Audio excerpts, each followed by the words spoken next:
rebel force has penetrated the shield and landed on Endor. This is where the fun begins.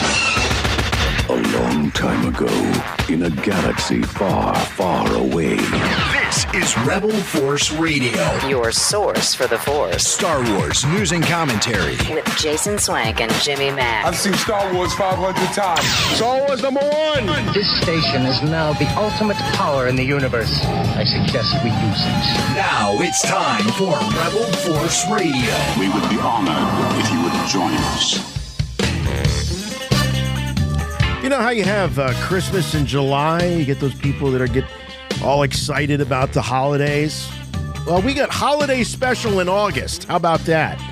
Coming up later in the show, we've got an update on the fantastic documentary chronicling the making of the, a lot of people say infamous. We'll just say, well, we'll leave it up to you to decide. The holiday special, the famed Star Wars holiday special. So Steve Kozak, he is the producer and the mastermind behind that documentary. And of course, co-produced with by our friend Kyle Newman, Adam Goldberg, and a host of others. But anyway, Steve is going to be dropping by in the cantina, be talking about the latest with respect to the doc and also details on his book. So there's so much to say and tell about the making of this thing that couldn't fit it all in the documentary. So there's a book coming out. By the way, 3 weeks to go until Ahsoka premieres on Disney Plus. Very excited about that because you know what that means here at RFR. That means that the Ahsoka after shows will be beginning. So we'll be so excited to have our Star Wars Wednesdays back where we see new Star Wars and then we all get together and hang out with our live after shows.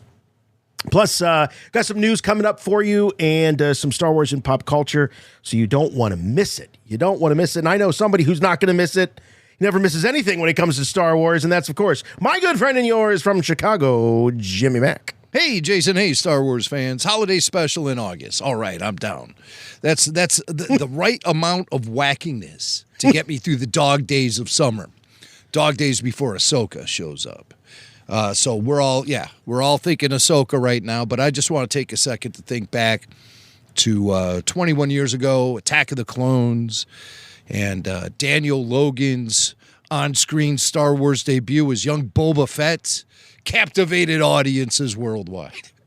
Well, we got a giveaway here, Jason, that we need to fulfill. This all started on last week's show. We revealed that we have a really cool autographed Daniel Logan poster. This is a promotional poster that was used to promote Scholastic young reader books, young adult books based on Boba Fett. It's a really cool thing. We found a whole stash of them up in my attic.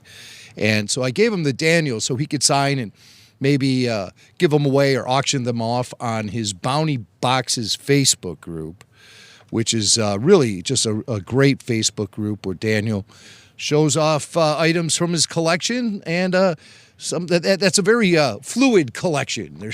There's things being auctioned off, traded, given away. I mean, he has a whole thing. He has blind box giveaways, and he buys like entire collections from people too. Oh, yes. So it's seems like that inventory and that selection is always changing.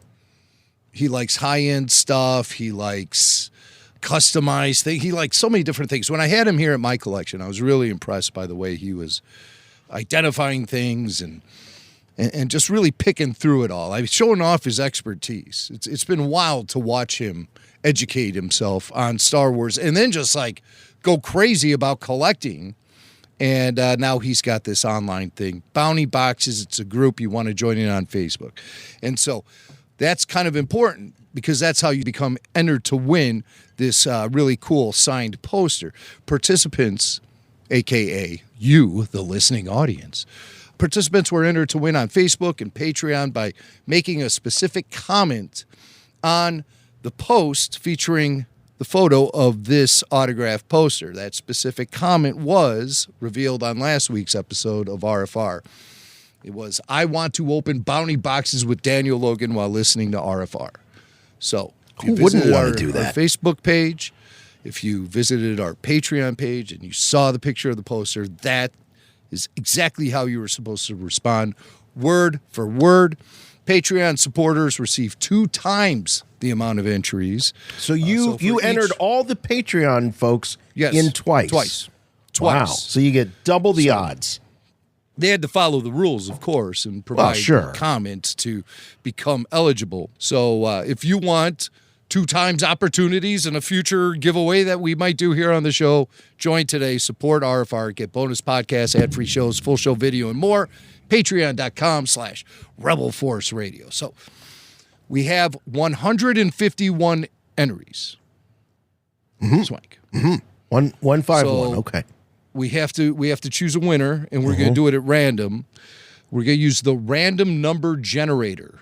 We're going to keep it official here. Google. And all on the up and up.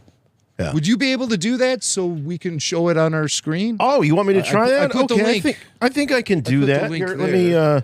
It's just on Google. Random number generator. I can do that. And this is a really cool little function on the internet where you can punch in a number between 1 and whatever. All right, let's do this. Google will just choose a random. So we're going to do between 1 and 151. Yeah. Right? Let's prime it. Let's hit it 3 times first, just to kind of get it primed. All right. So let's, these numbers that'll pop up here don't really matter. Okay. There's Order 66. Nice. Wow, right? I think that's well played. an omen. Well played.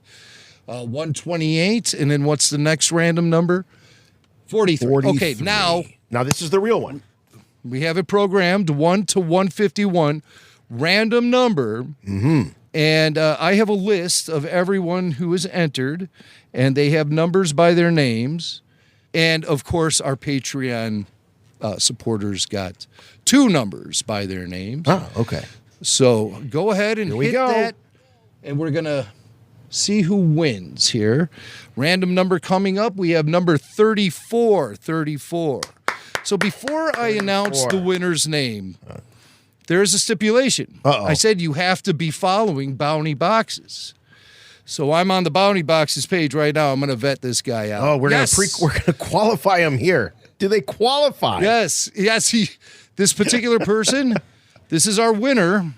Wait, let me also just make sure he lives here in the U.S. There should be some way I can tell here from his main profile. Let's see. Yes, it looks like he is an American resident and citizen of this fine country. His name, ladies and gentlemen, Jeremy Alford. Jeremy Alford, you win the autographed poster. All right, Jeremy. Signed by Daniel Logan. Yes. So, Jeremy, thank you so much for joining us on RFR and for entering our contest. I will reach out to you, and now, you don't will call provide us. Me with your address. We'll call you. Yes, I will reach out to you, and you will provide me your address, and I will ship that poster out to you. So, but thank you so much, everyone, for participating. Thank you for following RFR on Facebook and for being a part of the Bounty Boxes Facebook group. And wow, that was a lot of fun. When Logan left town, I said to him, man, I sure am going to miss you. And you know what? I do miss that guy. He brings a lot of energy, even when he's not here. I'm excited by this giveaway we just did, and I'm so happy that Jeremy Alford won. And again, thank you, everyone, for playing along with us here on Rebel Force Radio. Congratulations.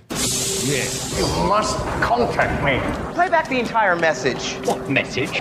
Message, Doctor, the message. The Emperor commands you to make contact with him. It's a trick. Send no reply.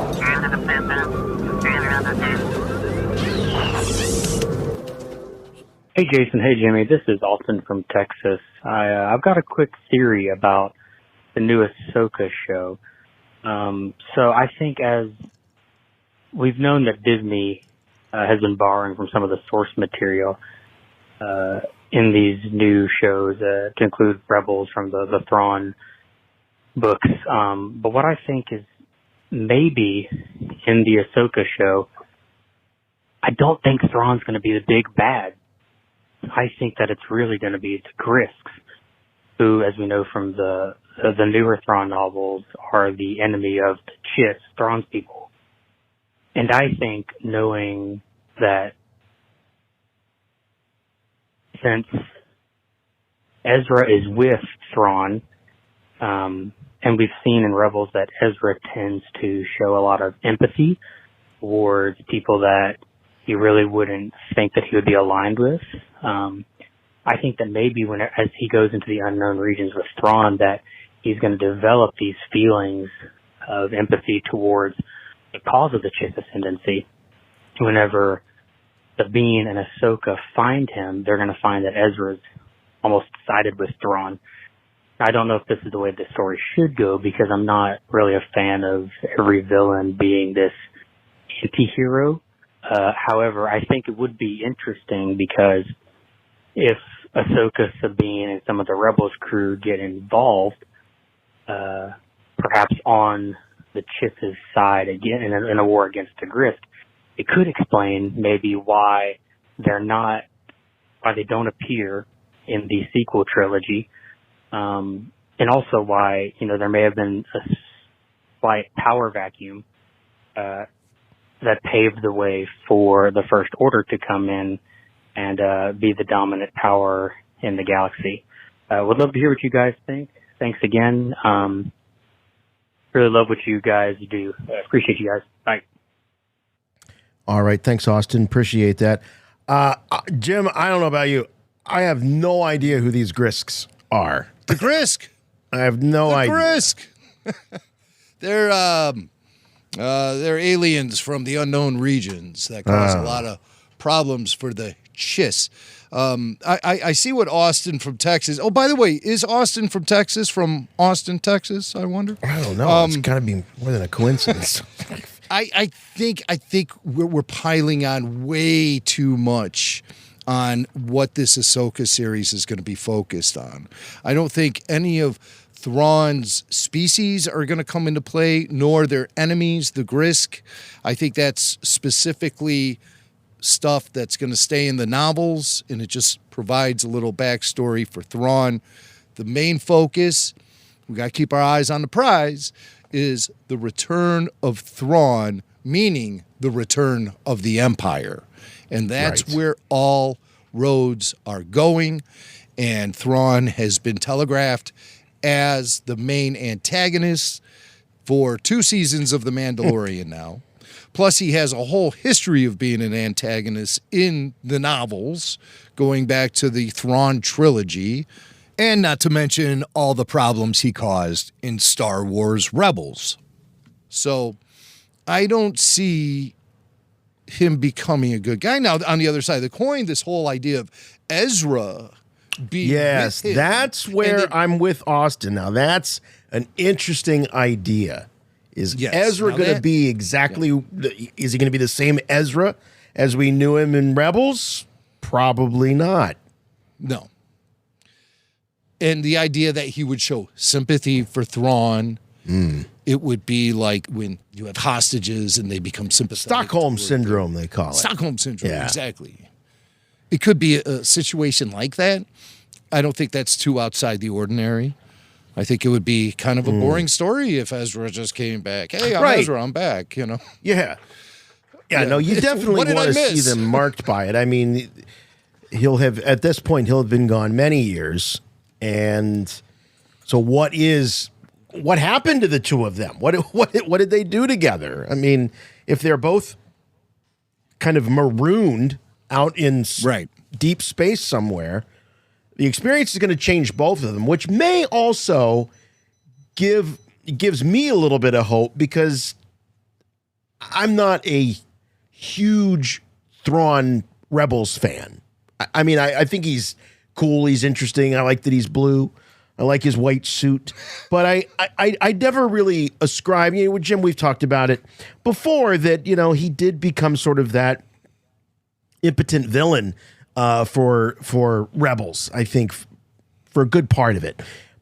So this is an opportunity, not a complete reboot, but this is an opportunity to show evolution of the character, and maybe he will resemble a little bit more the winning side, and he'll become formidable again that I don't think he necessarily was in Rebels. And we know he was. We heard it from Dave Filoni himself that he certainly wasn't going to put Darth Vader in that position to be always chasing the rebels and, sort of the Dr. Claw to their Inspector Gadget. I'll get you next time. So he went and did what they do. They go in and they grab one of those great rich characters from the comics, the books, and all of that. And, why not Thrawn? So Thrawn was thrown in to be sort of a sub-Vader. And so I think that's what he's going to continue to be. Yeah. Sub-Vader. Now available at Subway. Sub-Vader. So yes, I think we do lean toward the idea of Ezra being maybe someone who comes back a little sympathetic to Thrawn. That is, if Ezra comes back at all. We haven't seen him outside of the hologram, right? Right, that hologram. But I think he's coming back. And I think he's going to be bringing veils with him, Captain.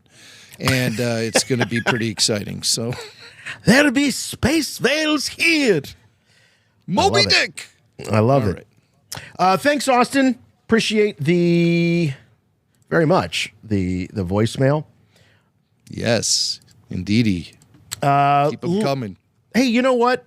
Something I know this isn't necessarily Star Wars, but it does certainly have to do with Rebel Force Radio, and that is another little podcast that we like to do together.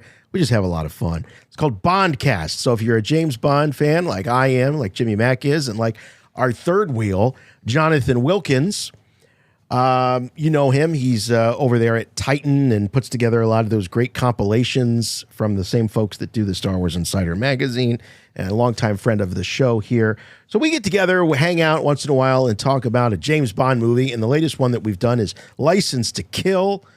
And I've been hearing from people, I don't know if you have too, over text and direct messages and stuff saying, wait, when did this come out? Wait, you did another one? Another episode? And I'm not on Facebook, but I heard about it. So, so Bondcast is available. You can just go over to rebelforceradio.com. It's on the homepage there. So check it out. There's a whole, and if you're interested in Bond, and we've talked about every film up to this point, up to License to Kill. Those are all available at rebelforceradio.com. Just go ahead and click on podcasts, and there's a page just for Bondcast, and it's a lot of fun. It was great, especially to catch up with Jonathan. We hadn't talked to him in a while, and he's obviously a Bond fan, but a huge Star Wars fan as well. Yeah, always great to hang out with Jonathan, especially talking about License to Kill. License to Kill. The British spelling of license kind of hexed me for a day or two while I was making this post. There was a lot of revised copy going on. Wait a minute. What? How do they spell it over there? What? Yeah, 2 C's? What is this madness? And meanwhile, autocorrect is like having a heart attack inside my computer. But no, that's how they spell it. And it's one of my all-time favorite Bond films. I love Timothy Dalton. I just love the action in that film. I love the 2 Bond girls and Q having action in the field. And that's Wayne awesome. Newton. I mean, it's got everything. Bless your heart. It's everything you need. Bless your heart. So, License to Kill. You'll find it on the Bondcast feed. And it's up on the Bondcast Facebook page, as well as cross-posted all over the place on rebelforceradio.com, on the RFR socials. It's pretty easy to find. Oh, and we got full show video now. That is a new development with Bondcast. Yeah. And the only way you can get that is if you have all access, RFR all access via Patreon, patreon.com/rebelforceradio. That was fun. We've never done that before, and we were all, looking at screen grabs from the movie and clips from the movie. So, yeah, it was a blast. You definitely want to check that out. Rebel Force Radio. Your source for the Force. Let's do it. Let's take a look at what's happening in headlines.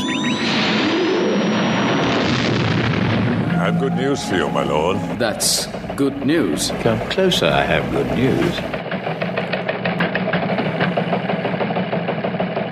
Oh, yeah. Good news. Well, I don't know if this is good news, but it is certainly news about the LANDO series.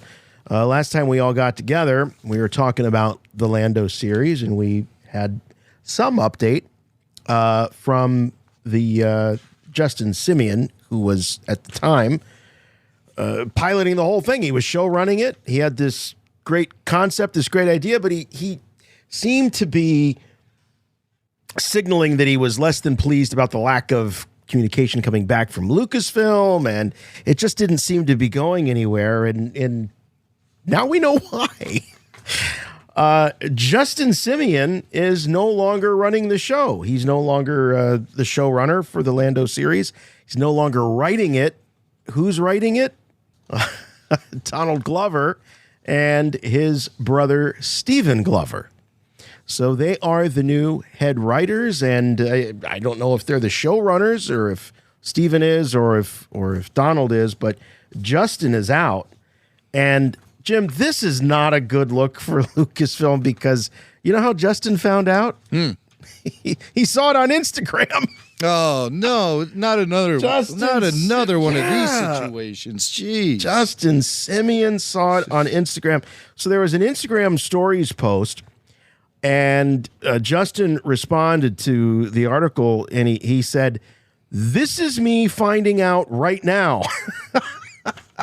In real time, right? Mm-hmm. Donald is a national treasure. Glad he and Steven get to carry the character forward their way. Mm-hmm. Can't wait to see. Rooting for everybody black.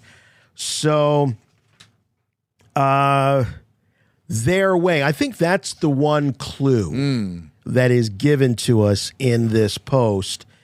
Glad to see, looking forward to see them carry the character forward their way. So this might hint that there was a difference of opinion. Oh, yeah. And how the character was going to be portrayed.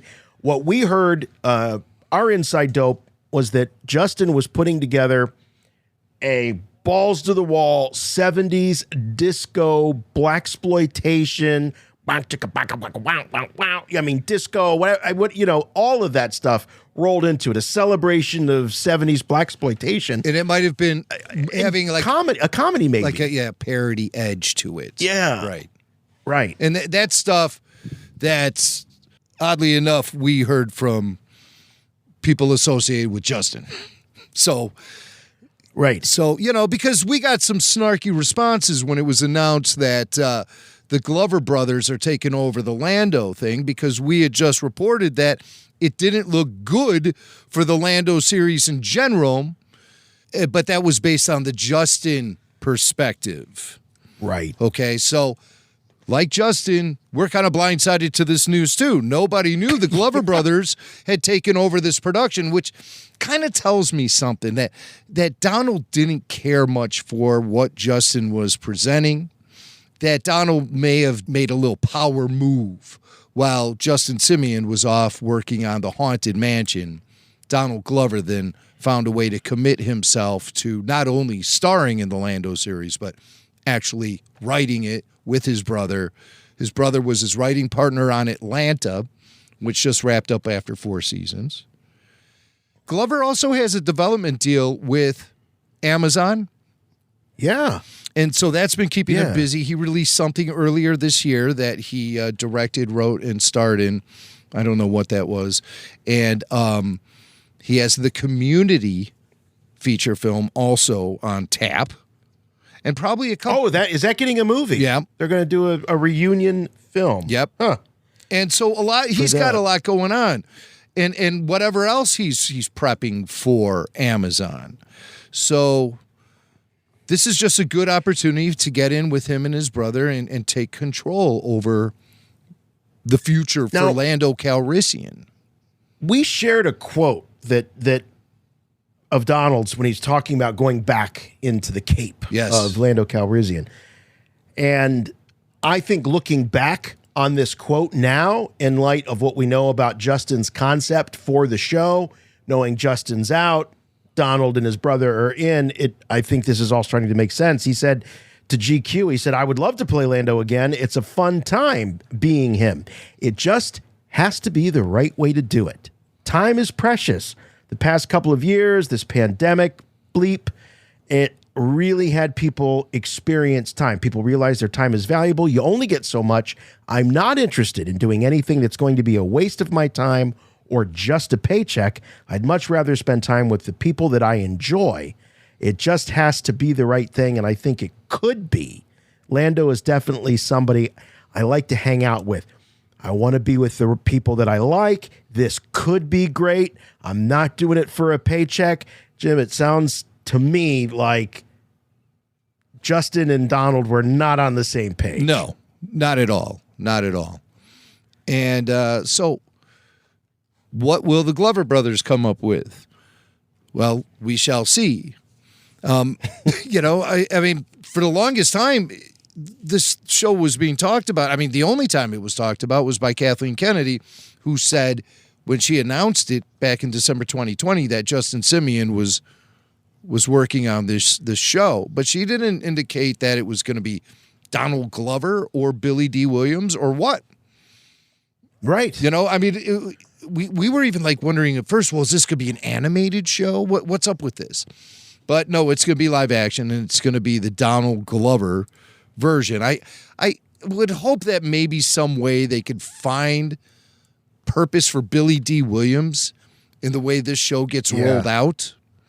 Like, you know, the classic, you know, bookends with the old Billy D. telling, you know, his grandchildren about his exploits in the galaxy and stuff. Yeah, or he plays Lando's dad, Lando the Elder. I would dig that.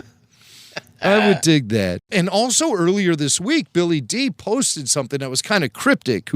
He's like, yes, my entire career has led up to this, and I'm going to have a big announcement to make. So people were starting to think, well, in the wake of the Glover brothers announcement, does this mean that Lando is going to be in that series? We're all like, here it is. This is the announcement. The first thing I looked at, I thought, maybe it's a Lando thing. But I'm like, does Billy D. Williams have a star on the Hollywood Walk of Fame? And of course he does. He does. Okay. Because I thought that would be happening. It can't be that. Yeah. You know, we just had Carrie, and before Carrie was Mark, and so okay. Next time we go to Hollywood, we got to take Puppet Lando over there to visit that star on the Walk of Fame. Oh, we sure do. Maybe he could polish it up or something. Maybe we could use Puppet Lando himself to polish it. I was just going to say, I mean, he is kind of a cleaning, he's made of cleaning material. That felt, you know. It's very absorbent. Yes. Oh, my goodness. But no, he has a star array. So it was revealed then a couple days later that Billy D is putting his life story to paper, and it's going to be revealed as a memoir called what, Jason? What have we? That was a cue. I'll tell you what it is. Right here. What have we here? What have we here? Of course, he had to choose a line from Star Wars to be the title of the book. What have we here? Portraits of a Life, Billy D. Williams. And we do have some information, a little bit more information about the book. This comes by way of his editor, Victoria Wilson. She talks about Billy D. Williams has had a fascinating life and career. The book he writes is fun and, like Billy, hard to resist. And it draws you in. Hard to believe, Jim, that Billy D. Williams is 86 years old. Wow. Yeah. Wow. So the book is coming out next year. Of course, what a great cover. This great publicity photo of Lando, Empire Strikes Back, with the blue cape on. This photo looks, I don't know that I've seen this exact photo, but certainly from the same shoot, I've seen some photos. And, you know, Billy D wanted to have a cape as Lando. And not only did he get it, but he knew how to use it in these. He didn't really flip it and fling it around in the film, but boy, in these production photos, you often see a swooping cape action going around him. So he knew how to use a cape. Yeah. That's for sure. Something tells me that the cape is getting a little Photoshop special sauce there. I've never seen it so perfect like that, you know. But yeah, I've seen these photos before. So I think this is part of some old Empire Strikes Back publicity photos, but could be a photo. Maybe it is a Photoshop I think there's a little mashup stuff job going on there with that cape. But Billy D will be telling the story of his nearly 8-decade-long career, which was unchecked by the racism and typecasting so rife in the mostly all-white industry in which he triumphed, according to the publisher. You know, we've heard Billy D talk about this sort of thing before. Billy D just never, race and that whole matter, he just kind of floated above it. It wasn't anything that he saw as a help or a hindrance. He just wanted to do great work and be a great actor. So that's definitely interesting. He says, this is Billy D now, I saw how absurd my life has been at times. This is him reflecting on writing the book and how fortunate it's been. I had fun reliving those memories. I hope it brings back memories for readers too. Yeah, Billy D, 1937 he was born in Harlem, New York. Started acting on Broadway as a child. That I wasn't aware of that. I didn't know he was a child stage actor. Yeah, he was the original Little Orphan Annie. I bet you didn't know that. That's right. They put the red wig on him. They pushed him out there. He was singing. Come on. Now, all right. Now you're just making stuff up at that Boy, I had you really buying that one. Well, I was like, Annie was a Depression-era character, so I'm doing the math, and I'm like, wait a minute. Got the red wig on. He's got the little red dress with the dog. Oh, come on. We'll have to have Puppet Lando maybe do, like, What If, you know? What if, and have him sing Tomorrow by Puppet Lando. Now, here's another quote. He really is going to be leaning into the Star Wars here. So if you're worried about that, like, oh, what am I going to do? Am I going to just read tales from the set of Brian's song and Lady Sings the Blues? But, you know, he peppers it with lines like, I saw how many times throughout my life I wanted to go right, and some force in the universe caused me to turn left instead, and things worked out. So, all right, Billy D turning left. It's going to cover his whole career. Awesome. Cover his whole career. And his music, and his artwork, and the ladies in his life. Oh, now a gentleman doesn't kiss and tell. It'll be interesting to see how much of that. Yes. Maybe he'll speak more in like general terms, you know. Yeah, he may. Well, anyway, so there it is. We've got a new book to look forward to. We've got another book we'll be talking about here later on in the program. We have Steve Kozak talking about the Disturbance in the Force. So, yeah, it's going to be a good year for Star Wars books between Billy D's memoirs. I hope it is steamy. I really got to say, I hope that I'm hoping for a kiss and tell all of that stuff. The last time somebody from Star Wars wrote that was Carrie Fisher when she wrote the stories in Wishful Drinking about Harrison. And I don't know, it wasn't Wishful Drinking. It was her last book, which the name escapes me. But that's where the The Princess Diarist. Yes. The Princess Diarist, I believe. That was some of her best work, too. I got it sitting up over here. That's kiss and tell. Right. Yes. Yes, it is indeed. All right, so more details as they emerge with Billy D's. Walked around the bend, there you were, my friend. Hello, what have we here? I'll tell you what we have here. We got a scoop. How about this? So we've all seen the Ahsoka trailers, right? Mm-hmm. And there's an Inquisitor that shows up in these trailers. All right. And it's led people to ask the question, who is this Inquisitor? And is this somebody that we've met before? It just seems like these Disney Plus series, they can just go into this unlimited supply of Inquisitors. Oh, you need a new Inquisitor? We got one here. This one's called Reva. This one's called it is a little bit. But this Inquisitor, and we've got the screen capture up here. So this is the character that you see in the Ahsoka trailers, where he's got they've got the double-bladed lightsaber with the spinny thing.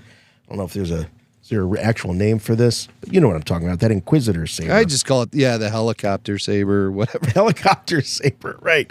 But he's been identified by StarWars.com. The official website has given him a name, and it is Marrok. Or Marrok, M-A-R-R-O-K. And this is how he's described. The mysterious Marrok now works as a mercenary hired by Morgan Elsbeth to carry out dark deeds, fully encased in battered battle armor. The warrior still carries a red double-bladed saber with a circular hilt. Okay, so this guy is a survivor. He's an Inquisitor who outlives the Empire, outlives Darth Vader, outlives Palpatine, and so he is now a mercenary, a gun for hire, or saber for hire, and he is working on behalf of the magistrate, Morgan Elsbeth. And I think the rogue Jedi, Baylan Skull, also serves the same purpose. When I saw this was announced this week, then I went and checked all the databank entries for all of those characters, and they all had sort of a similar write-up, Baylan Skull, working for Morgan Elsbeth. Shin Hati is his apprentice. Yes, and thus she's also another mercenary. So that's what surviving Force users do in the galaxy post-Empire.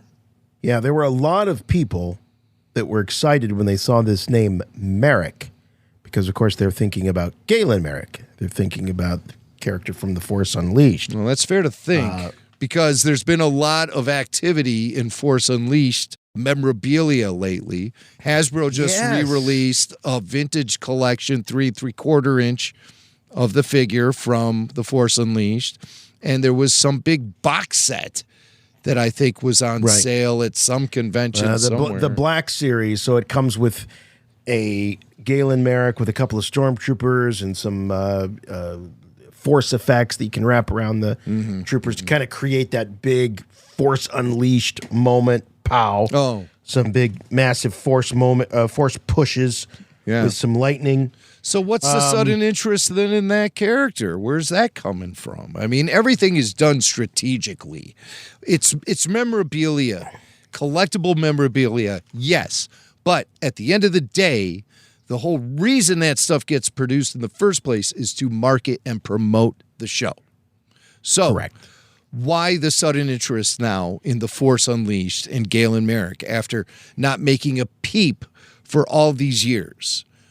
Why now? So what's going on in that department? So I think it's fair to speculate that, am I committing to the notion that this Inquisitor could be the Star Killer from The Force Unleashed? I don't know. I don't think I'm committing to that. However, it would be an interesting crossover. I'm open to the idea. Yes. Open to it.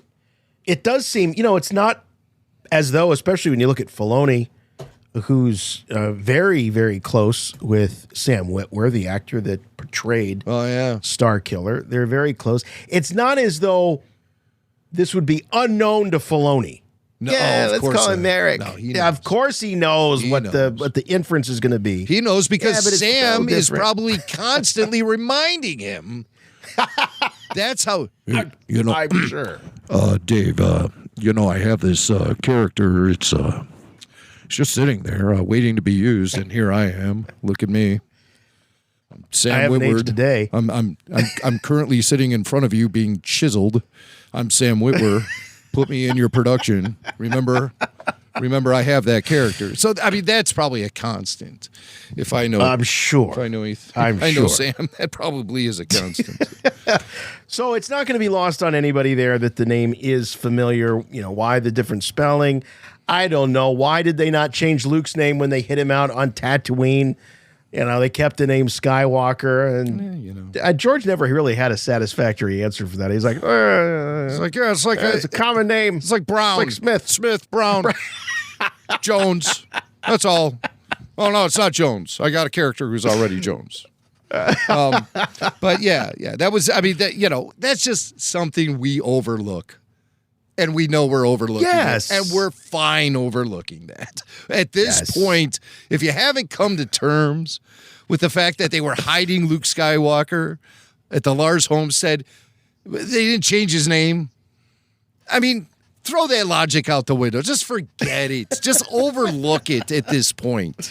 There are some things that we're just never going to have a satisfying answer for. But yeah, you look past it. It's called the willing suspension of disbelief. Yes. Look into it. Right. If you're into fantasy, you need that.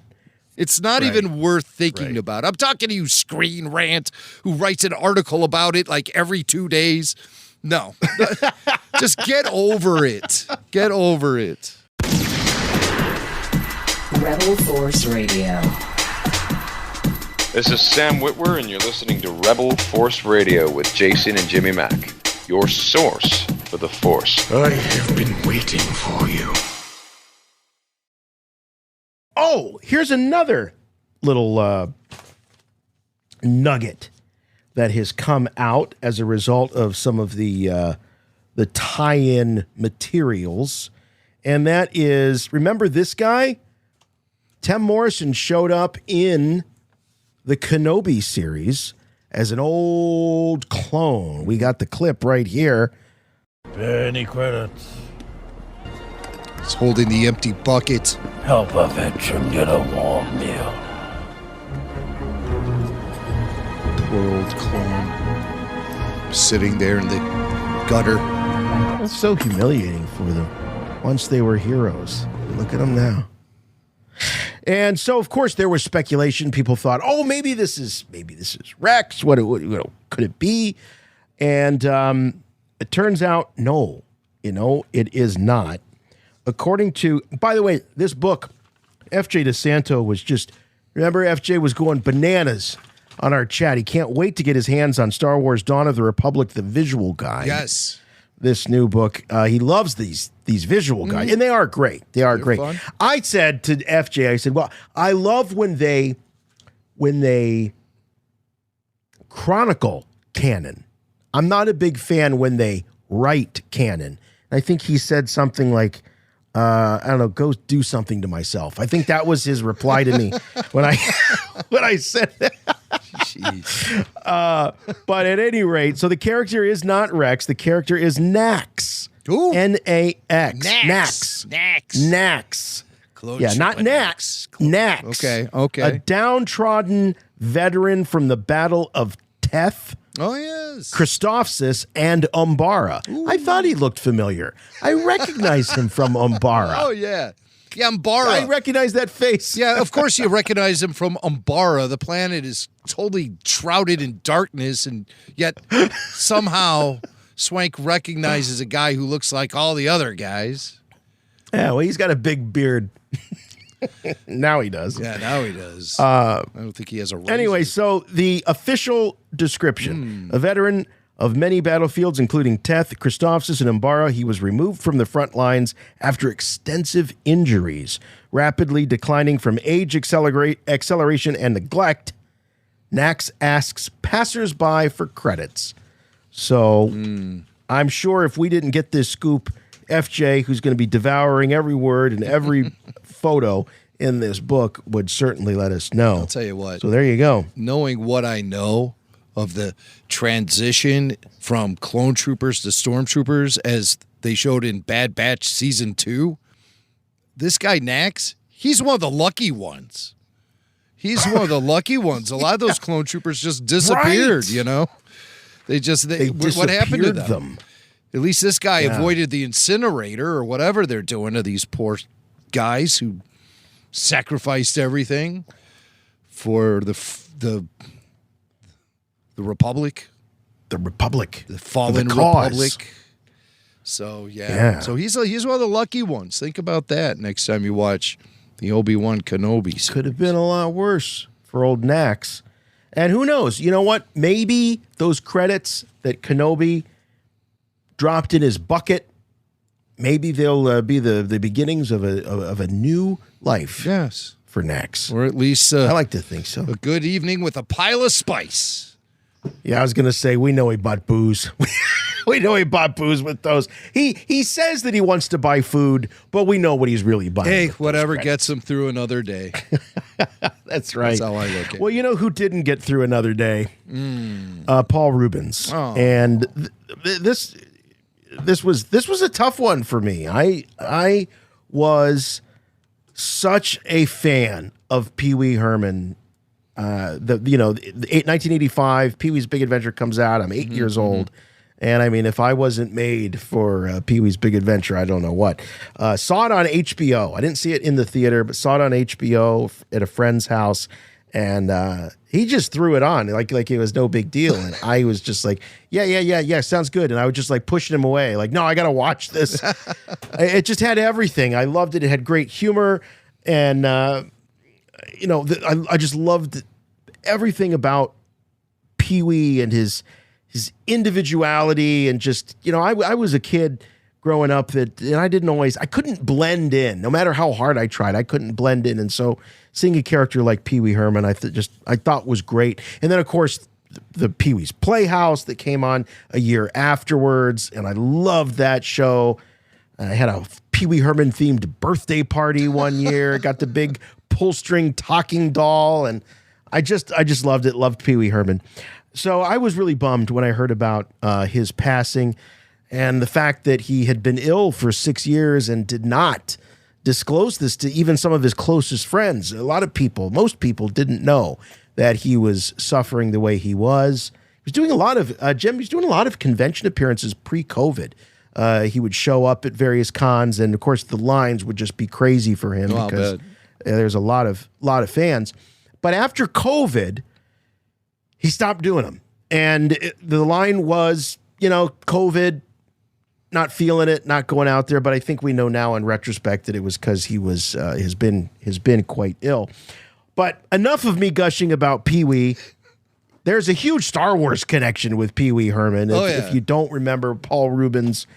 And so why should we as Star Wars fans be mourning the great Paul Reubens? Well, Jason, you said it. He made contributions to Star Wars, most notably in the original Star Tours ride, where he voiced the pilot, which we knew as Captain Rex before Captain Rex was a clone. Not that Captain Rex, right? Here he is. Yeah. I have the figure here in front of me. This is Captain Rex from Star Tours, the original Star Tours, and it was voiced by Pee Wee Herman. This little thing pops up and down. And, look how cool that is. And so, and so he pilots the ship. And it was really interesting, a cool little piece of trivia to know that it was Paul Reubens providing the voice for the Star Tours ride. When Paul provided the voice for RX-24, a.k.a. Captain Rex on Star Tours, he was really at the height of his popularity. A couple years removed from Pee Wee's Big Adventure. I think 87 was, I don't know when that big top Pee Wee came out, but he was like maybe right in between films. 88. And he had, so yes, and he had that TV show that was happening. Mm-hmm. I never saw the show. I knew of Pee Wee. He used to appear on the David Letterman show all the time. Oh, yeah. And if you check out David Letterman's YouTube channel, you'll see that they've been putting up a lot of great Pee Wee Herman clips from the prime of his career in the 80s. And then, of course, he appeared in the Blues Brothers. He was the waiter at the Chez Paul. He was in the Cheech and Chong movies. He was the hamburger guy. And consuming a lot more than just hamburgers. Right. But, Star Tours was where he made his initial mark on Star Wars. And we have a little clip here from the actual ride itself, the ride in a motion simulator where you're watching projected images on a screen, sort of like resembling what you're seeing outside the viewport on board this starship. And you'll hear, here's a little minute from the original Star Tours where you'll hear the voice of Pee Wee Herman, Paul Reubens, as your flight Captain Rex. Hi there! I see they're loading our navigator R2-D2, and then we'll be on our way. So sit back, relax, and enjoy the flight. Star Tours 45, elevator platform has been activated.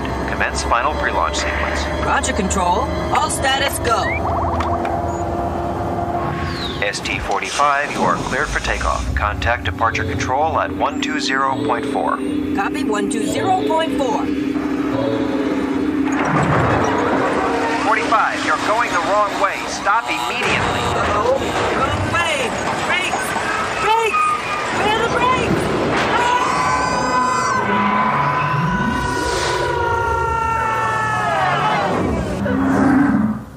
I meant to do that. A little shortcut. Classic Pee Wee line. I meant to do that. I love it. I recall him yelling and screaming a lot more on the ride, but I think that was me. No, it was you, Swank. Swank made it about a minute in the ride before he was hurling in his lap. I tapped out. Closed my eyes. So that's the original Star Tours, and that featured the voice of Paul Reubens until they revamped it a couple decades afterwards. But the original guy who worked on that project, that original Star Tours, is a legendary Disney Imagineer named Tony Baxter.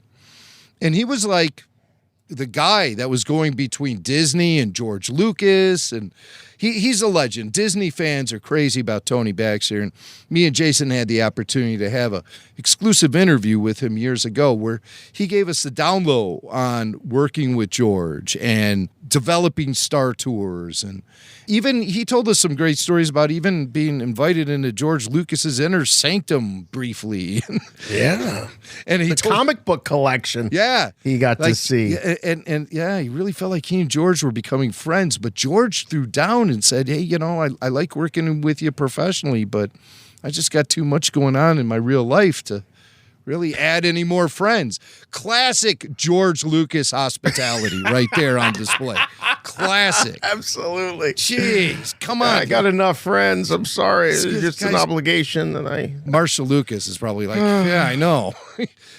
Tell me about it. So Tony Baxter, he talked to us here on RFR, and he told us a little bit about working with, or how Paul Reubens got involved in the project. Tom Fitzgerald, who was the writer on the first show, in fact, led the entire effort on the reimagining that's just opening now.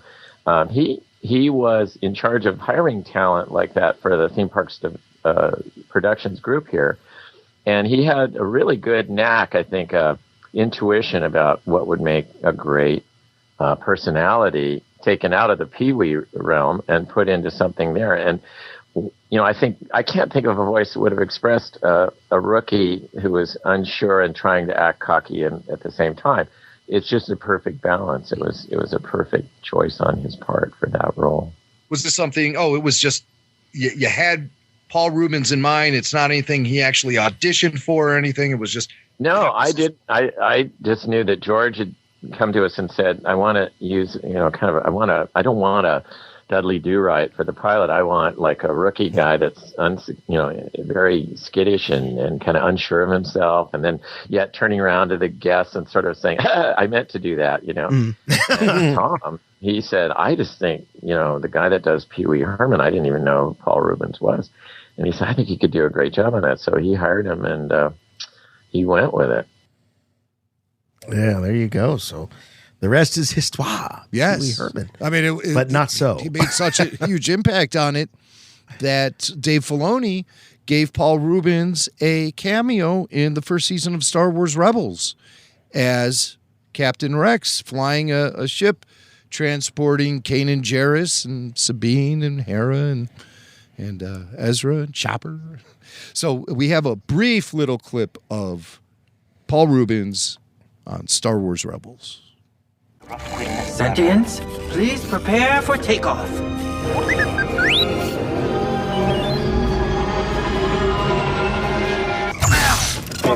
Hey, pilot, isn't there some rule against droids in the passenger area? I am sorry, sir. Your astromech must proceed to the back of the craft. That was such a cool Easter egg. That was great. Just a little Easter egg there. To see to pay tribute to Paul, because obviously by this point in time, Star Tours 2.0 had premiered. And Paul Reubens' voice was scrubbed from the ride. Instead, your host for the ride is C-3PO. And it's no longer Captain Rex, a.k.a. RX-24. So Captain Rex out at Star Tours. Paul Reubens, Pee Wee Herman, appeared at San Diego Comic-Con in 2011, and he spoke a little bit about being a little frosted that his voice was dumped from Star Tours.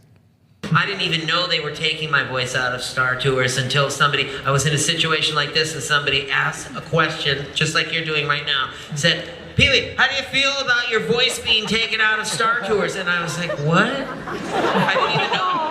Well, actually, you can still kind of hear your voice in the queue. Like, Captain Rex is like short-circuiting. He's like going, hi there. Is there any good news? But my question is, I'll tell you one thing though, before that you didn't ask, that I'm going to tell you anyway. As long as my voice was used in the park, I had a free pass to go anytime I wanted, me plus 3 people, and I went all the time. I go all the time. Well, I was upset. You can imagine how upsetting it would be to have your voice ripped from the George Lucas ride and then have the pass ripped out of your hand, and, which I cared more about than the voice, really. Oh, he lost the pass, too. Oh, no. How could they take that away? How could they take the pass away from Pee Wee? Could you imagine Pee-wee's sitting on pass. Star Tours and you look over and Pee Wee Herman sitting next to you? Jeez. Yeah, looking pissed off. I'd say, but just right. I forgot that in the new version, the RX is on the sidelines. Yes. Malfunctioning. So I guess they snuck his voice in somewhere you could hear him in the queue. But it's not the same. It's not the same. No. So Paul was upset. And, I know you are, but what am I? I'm upset too. But it's all good. I mean, I believe that RX-24 is now spinning tunes in the cantina at Galaxy's Edge. So you can at least we sat not too far away from RX That's when right. we were there in the cantina at Galaxy's Edge, and it was great. It was great, and we joke. But no, Paul Reubens and Pee Wee Herman had a profound impact on me growing up as a kid in the mid to late 80s. And so I really grew to appreciate him. And he was just always funny. And even my kids, the show still holds up. I remember when they were old enough to see it, and I got the Blu-ray set of Pee Wee's Big Adventure, the Pee Wee's Playhouse, and the holiday special. That's something we watch every year. And he just had, he was just one of those people. He just had a way with kids and understood kids, and they responded to him, and it was great. It was great. So R.I.P. Pee Wee. Rebel Force Radio. You've already made that Star Wars reference. Your source for the Force. Star Wars parody. All right, Star Wars in pop culture. Boy, this is a good one. You're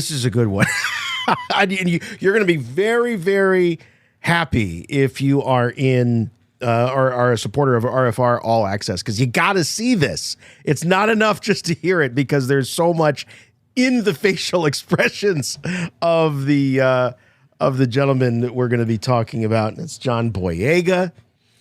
And I don't even know the name of this YouTube show where they're eating the hot wings. Right. Is that? I think it's called Hot Ones. From? Hot Ones? Hot Ones. Yeah. Okay. Yeah. I've yet to see this clip with Boyega, but I heard about it.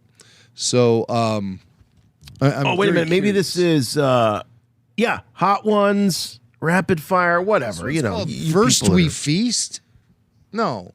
Is that what it is? God, Boyega's done a bunch of these hot wing shows.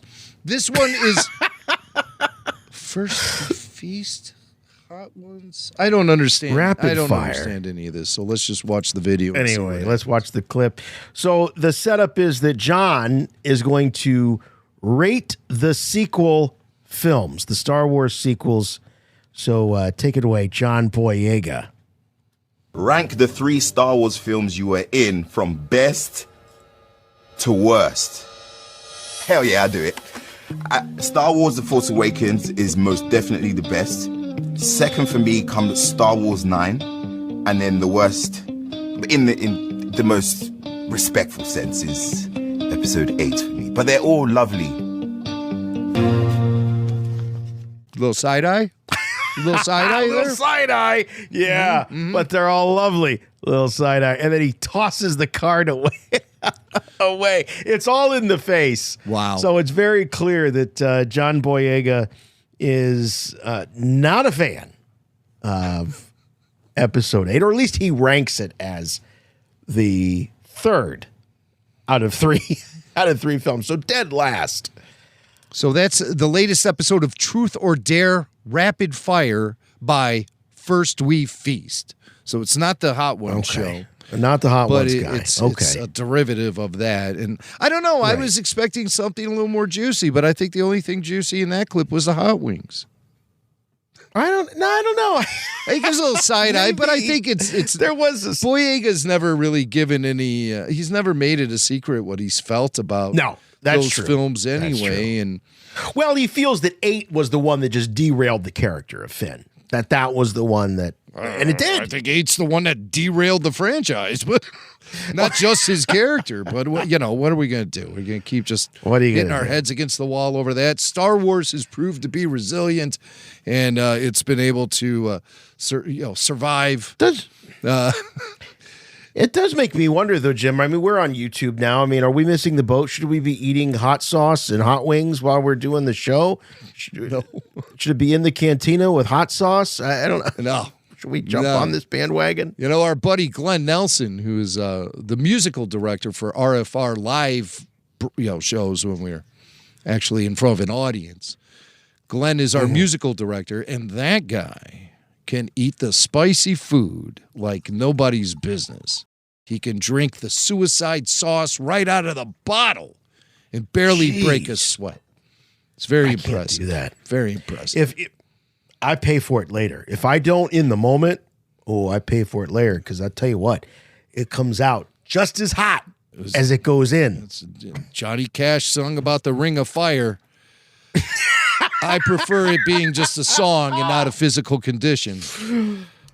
All right. Well, speaking of being hot going in, let's go into the cantina with our special guest, the producer of the making of the Star Wars Holiday Special documentary and a great new book, Mr. Steve Kozak. The best Christmas show of all time is the Star Wars Holiday Special, shown only once in 1978, then locked away in the Lucasfilm vault like the precious jewel it is. Every fanboy in the galaxy knows it's completely awesome.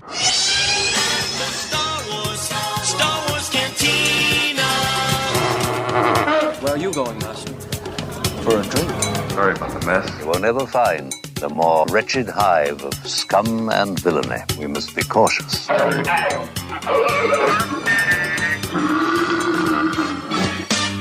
All right, he's back on Rebel Force Radio for the third time, and it just keeps getting better each and every time. We got producer Steve Kozak in the cantina with us. Steve, great to be back with you, and you bring news.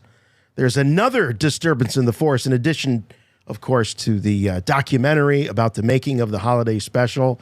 You're coming at us with another format. I am. A book. Book comes out November 15th. Very excited about it. Very excited. Perfect. Just in time for Life Day. 2 days before Life Day. 2 days before. So you have plenty of time to check off all those people on your Life Day shopping list. You can get them this, The Disturbance in the Force. And this is a book long in the making. You told us about this, but it was just barely a kernel of an idea. Now here it is. We're looking at the front cover of A Disturbance in the Force. And this book tells the entire story of the holiday special beyond the documentary, right? Oh, yes. Yeah. There's a lot of, doing a documentary, you can't it's hard to kind of go off into little, rabbit holes. And that's what's so exciting about this, is that, I hate to say it, I just love rabbit holes. And most people tell me when I write, I tend to go down a lot of rabbit holes. But for this book, apparently rabbit holes are encouraged. So, I mean, when you're doing a documentary, you almost kind of have to eliminate certain truths or certain major plot points because it just distracts from the through line you're trying to go for. So there's a lot of stuff that we weren't able to fit in. So, well, give us an example, Steve, of something that, as you were putting the documentary together, that you weren't able to include, but once the book became apparent, you go, this will be great because I can tell this story.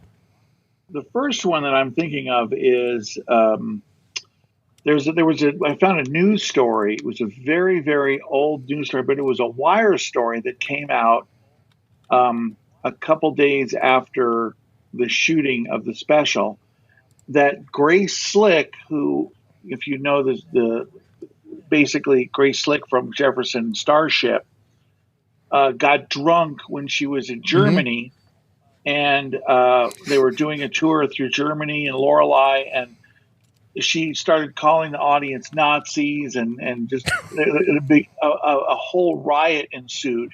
And this was the summer of the special that was shot in September. So this is in the early summer. So basically the band members said, please turn in your resignation. You got to go into rehab. So she goes home. She goes into rehab. The band's next thing is actually recording this song and then going down to LA to lip sync it for the special. Well, there's this news story, and it's just amazing. It's a wire story that the Warner Studios were on full alert because they were actually it was CBS Studios was on full alert, which is not where they were filming it. They were filming it at Warner Brothers Studios. But she might have heard that it was going to be aired on CBS, so she assumed they were going to be going to CBS and started hounding the security department, wanting to know how come she's not invited to the performance. There was a whole shutdown, and her name was everyone was looking for her, that she was going to try to. So she's banging on the door, essentially, of the studio where the band is recording the holiday special, recording their portion of it, filming it. And not banging on the door, but calling on the phone. Oh, calling. Okay. To everyone at CBS, to the studios, media relations. I demand to talk to somebody. Yeah, well, and it's funny. Our friend Kyle Newman had a really great quote in it. He said, it's such an ultimate irony. Here, everyone who's been involved with the special doesn't want to acknowledge it. It's the worst thing they ever decided to do in their career.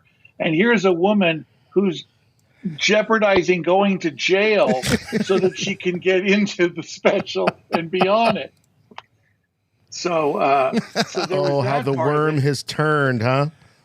Yeah. And then there was another note about the fact that apparently, in the same article, it said, and this was a wire story, so it was carried on many local papers, carried this same Gannett news story that came out of L.A., that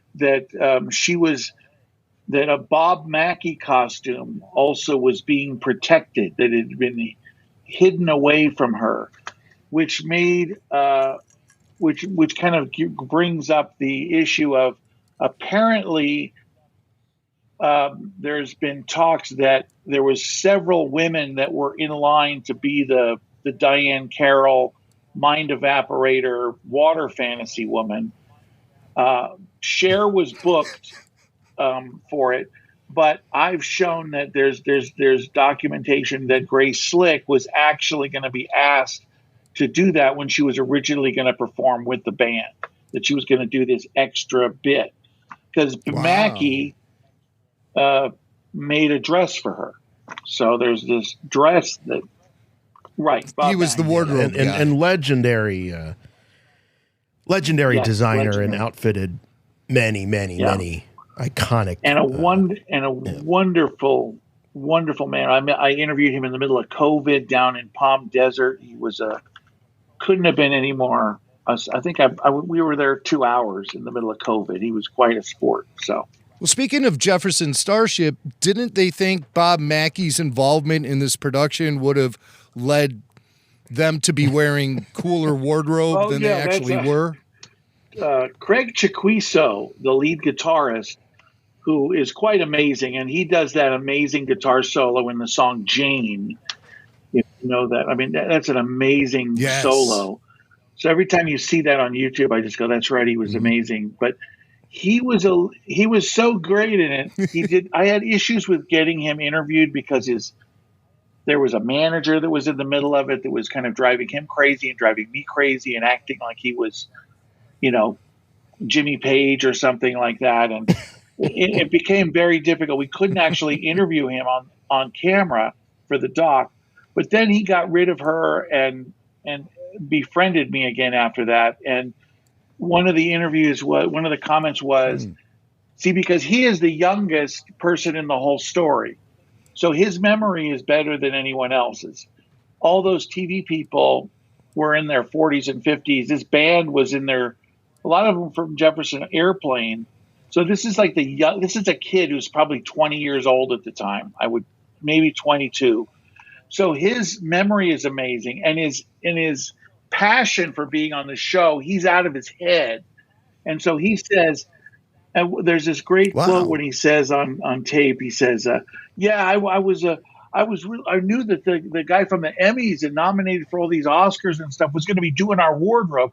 So I couldn't wait to see what he had planned for us, where we were going to be like dressed up as Jedi Knights or something like that and performing. And it's so sad because, as you can see from the costumes, they were just led into a room. They didn't have costumes or outfits. It was just literally like a thrift shop room with just things, almost like those old fashioned Halloween, outfits. They're like $4. Oh my God. Well, I think the wardrobe budget on the whole documentary was probably about, $48. But when you look at it, I mean, not just them, but nobody really looks great. Even the principal characters, outside of the ones that are wearing a costume that they would have worn in the film. Correct. Yeah. They, although some of them, I mean, I thought that when you see the design, how B. Arthur was dressed, she's got a kind of a cool outfit. The Cantina stuff looks pretty cool. That is true. I mean, the Cantina aliens look great. But I have to say that's like the one thing I think B. Arthur was really great in it. I think she's very believable. It's one of the only things I think when people ask me, is there anything great in it? It took an amazing amount of time to do that, but that's like a 22-hour shoot that took. Mm-hmm. But it's a 20-minute scene in the special. So anyway. So 22 hours, and that would have been spread over how many working days, Steve? Well, that's where, and I actually talked to some people at IATSE, and it was kind of a puzzle to figure out why it cost so much money. So because they wanted to do that huge tree house, they couldn't shoot in a normal TV soundstage. They had to go to a film soundstage, which was Warner Brothers, and they're much more stringent on their overtime, and their union guidelines for film employees are much harsher. So that's why I think let's say a $40 an hour. Let's say some guy gets $40 an hour for being a stagehand for the first 8 hours. Now for the next 4 hours, he's on time and a half. So that's another $40. Then he's on double time for those next 8 hours. Then once he passes and goes in past midnight, he's at like 5 times his rate. So these people, the number I came up with was that for each night, they went $120,000 over what they were budgeted for. That's not even including the straight time. So for these 3 days that David Akumba, who was quite a perfectionist on this and driving everyone crazy, did these 22-hour shoots, 3 of them in a row. It was all these, and that's not even the 120,000 isn't even including the penalty. The budget was about $1 million for the show. They must have at least eaten up more than half of that on the 3 days. The first 3 days they shot the cantina scene, the Gourmanda, Julia Child scene, the dancing, the aerobic, the acrobats, and the Jefferson Starship scene. That took up more than half of their budget just shooting those 4 scenes. And that was the recipe for the disaster. Wow. When they had to just cut their losses and shut down for a couple of weeks. Well, I'm really curious to see the interviews that you have lined up for the documentary, and also in the book. You say Craig Chiquiso from Jefferson Starship was really into it, but I'm more curious about what the stars of Star Wars were actually thinking while this was all going on. They go from, some pretty high-tech filmmaking into a production like this, and you're talking about people like Harrison Ford, Peter Mayhew. Do you have any behind-the-scenes stories about Harrison Ford working on this production? There's a couple that we didn't have. Yeah, there's a couple of. So there was a PA. His name is Peter Kimmel, and he's this adorable. It's interesting. I actually found him in an old phone book of mine. I knew him as a music booker when I was in the music business 25 years ago. We had since. So when I found him his name sounded familiar, but I thought just because I work for Jimmy Kimmel. But his name was Peter Kimmel, and it turns out he was a music booker. Mm-hmm. And I had worked with him totally unrelated and had forgotten about that. Anyway, that's not even really that interesting.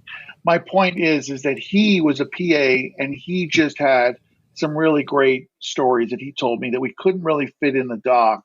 One of which was Mike Irwin, the stage manager. He was good friends with this stage manager, and the two of them had a mutual friend who wanted to come to the trailer and meet Harrison Ford.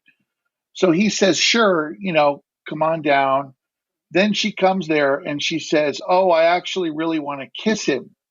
I want to make out with him." What? So Mike Irwin, the stage manager, now goes into the trailer and says, "So that girl I told you is outside. She not only wants to meet you, she wants to kiss you." So he kind of does that.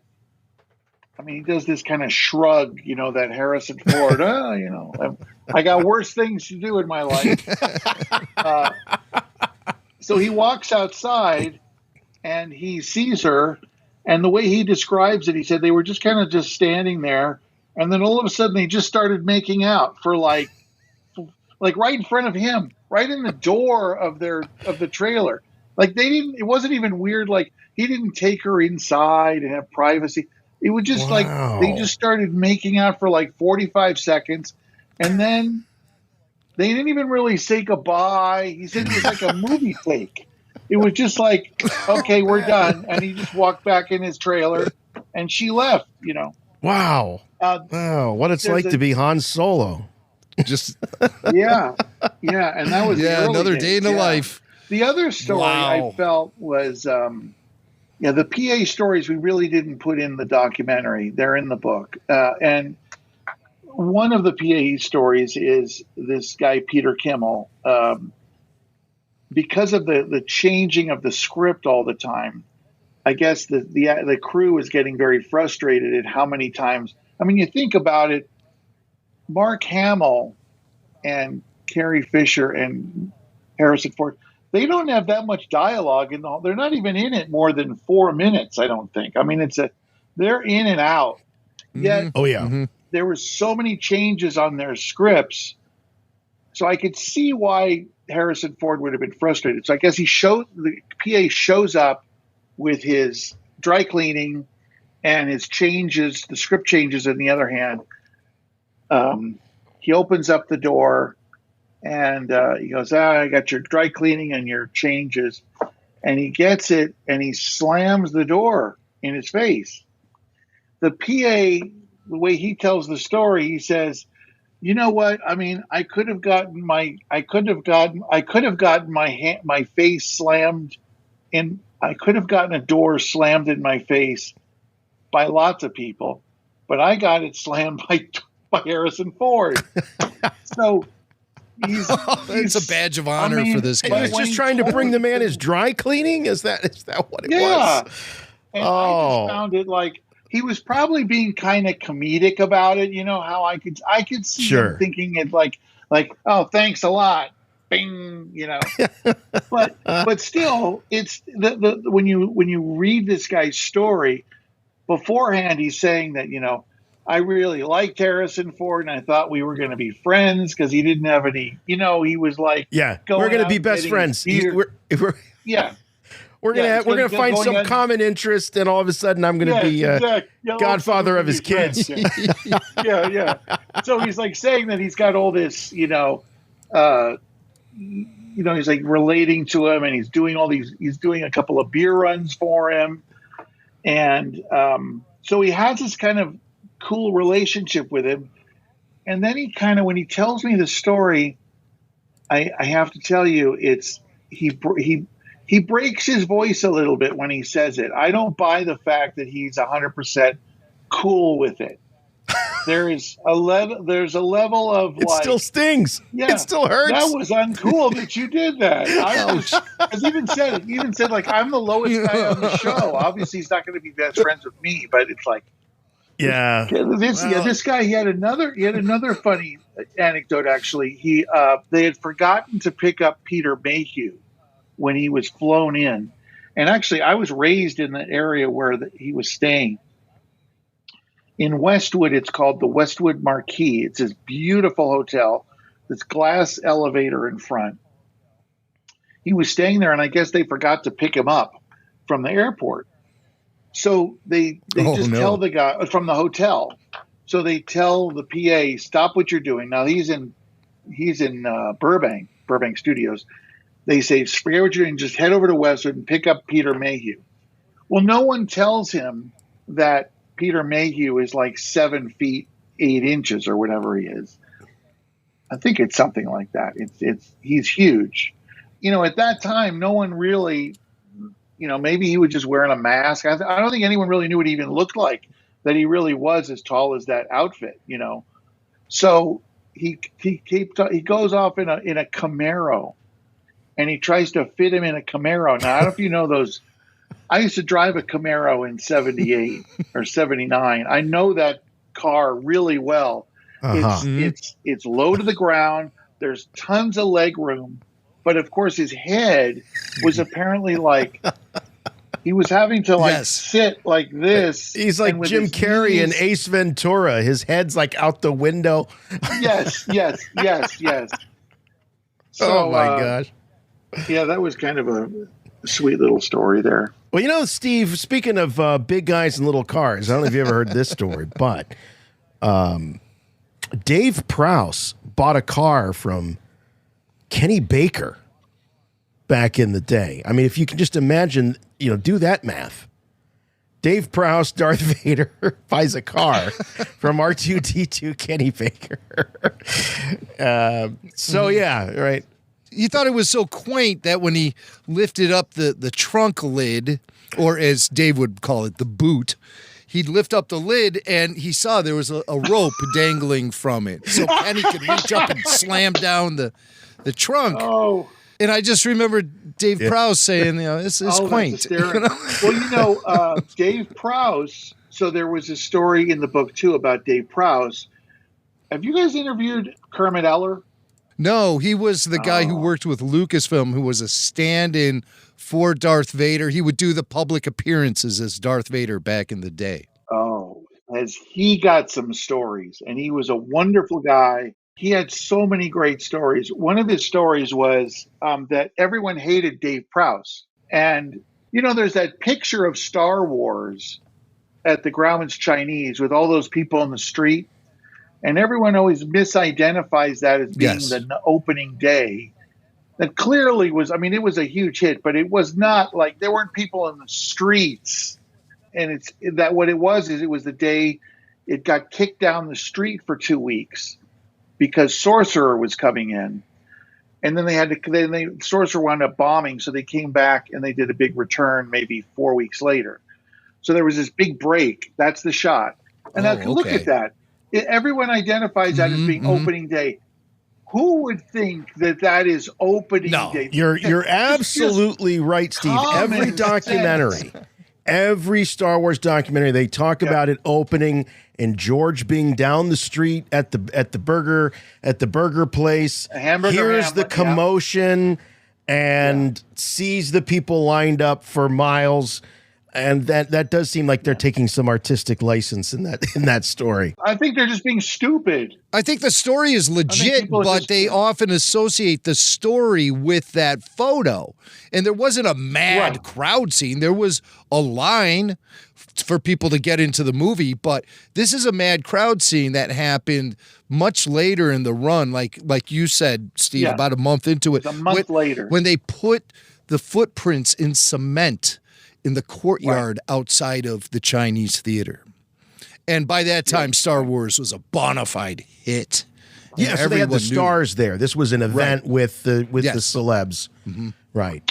Well, and they had gotten, I don't know if you know this, but when there's a great interview I did with the head of Mann's Chinese, and he said that when they first booked this, Lucas really wanted to play at the Grauman's, and he wound up,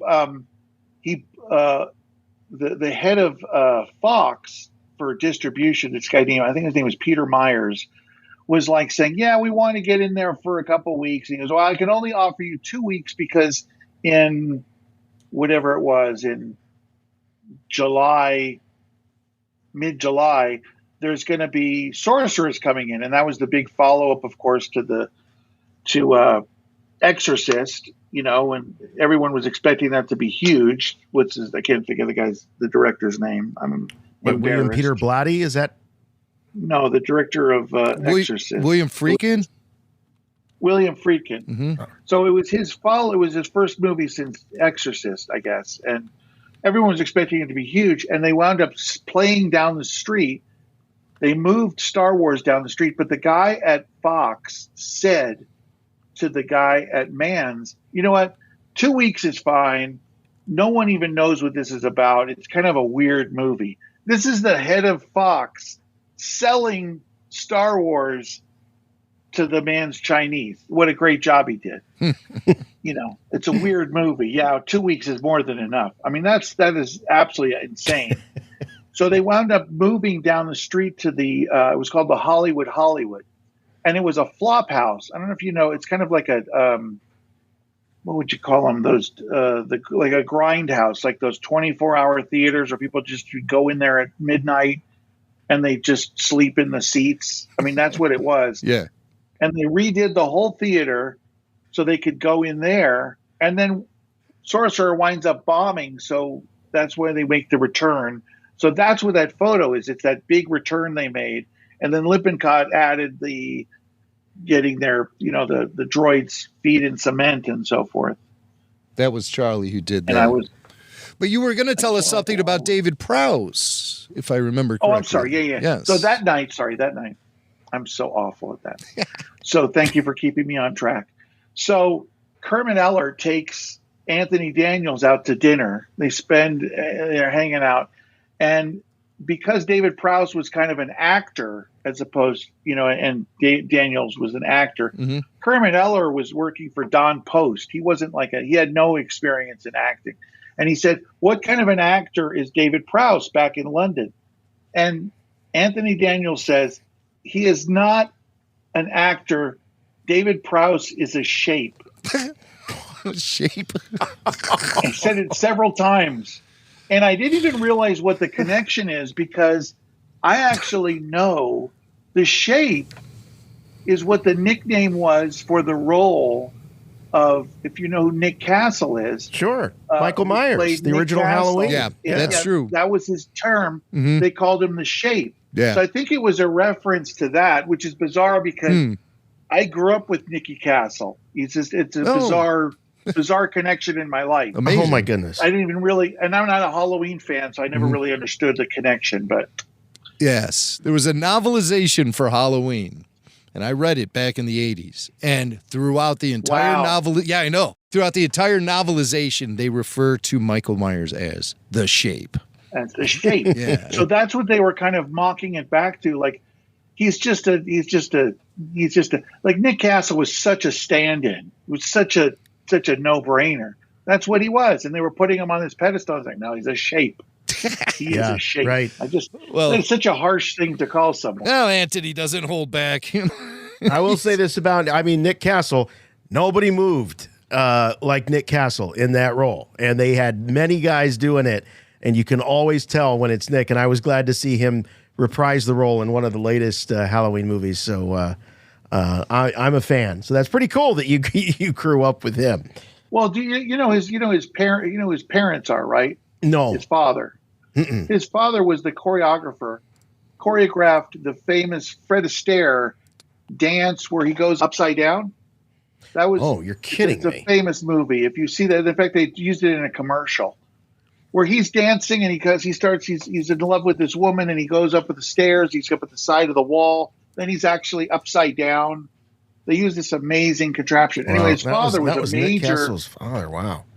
choreographer, and that's where he wrote the movie Tap. Was based on his father, who was a song and dance choreographer with Gregory Hines and Sammy Davis Jr. Yeah. Anyway, something I don't think I've ever asked you, Steve, is what do you know about the best preserved film of the holiday special? Where is the footage? Did it go to Disney? Does anyone own it? Does anyone have copies of it? What would our hope be if they ever would decide? I'm sure after George moves on and becomes one with the Force, if they would ever decide to give this a release, is there quality footage out there? What can I say? That's a yes. That's a yes. He's just afraid of exposing who's sitting on the footage. No, I'm just trying to see what I could say. So the Smithsonian Library was being represented by a company that had access to it. And it was on a 2-inch, which you really can't do anything with 2 inches nowadays. You have to actually bake it. It's quite unbelievable. You have to actually cook it in like a stove to get it, because it's all stuck together. So you have to get it to that position to be able to roll it and transfer it from anything. You might have a 2-inch machine, but you still got to have like an oven where you have to cook it. Right. The chemical compounds in the tape all break down and it makes the tape stick together. Ampex tape from the 70s and 80s does it. Right. So I use, because I actually do work with old reel-to-reel, I have a beef jerky machine that I use. I actually put the reels of tape into the beef jerky machine, and after about a couple hours, it's loosened up. It gets softened, and that loosens it up so you can spin it on the reel-to-reel deck one time and get a dub of it. Right. And then you throw the thing away. So I know exactly what you're talking about. One reel.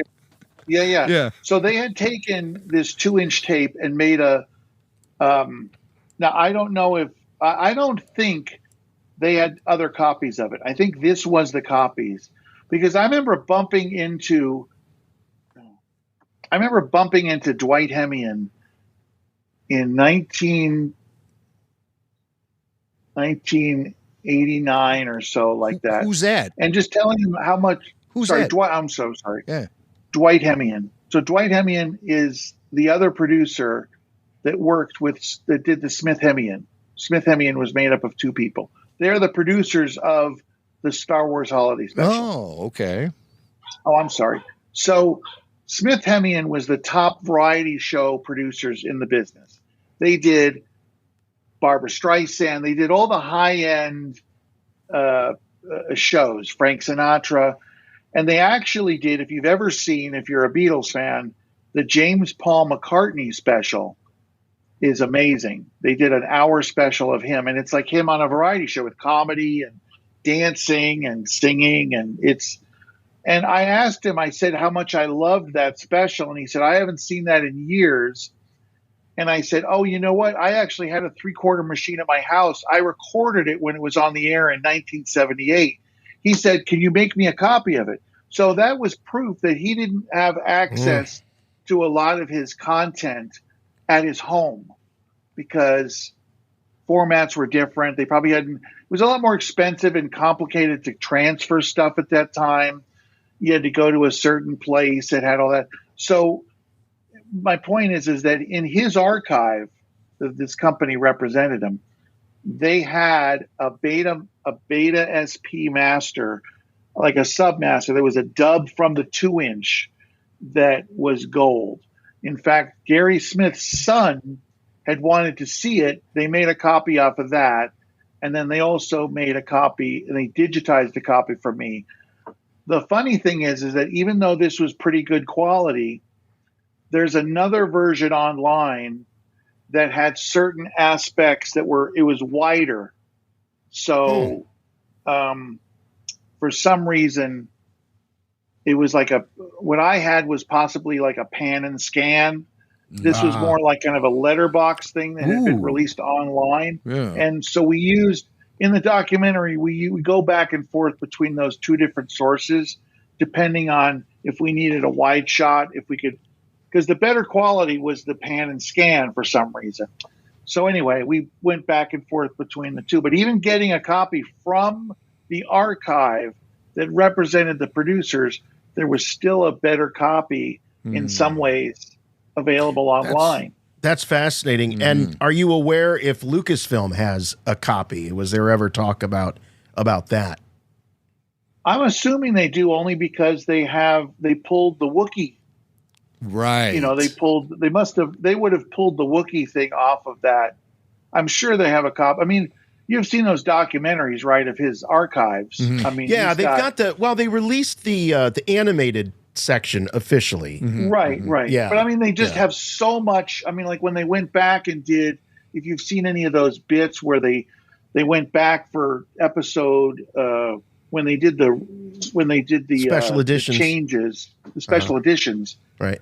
They were going back and finding these amazing little reels of film from the original shoot. I mean, they had so much stuff that they kept.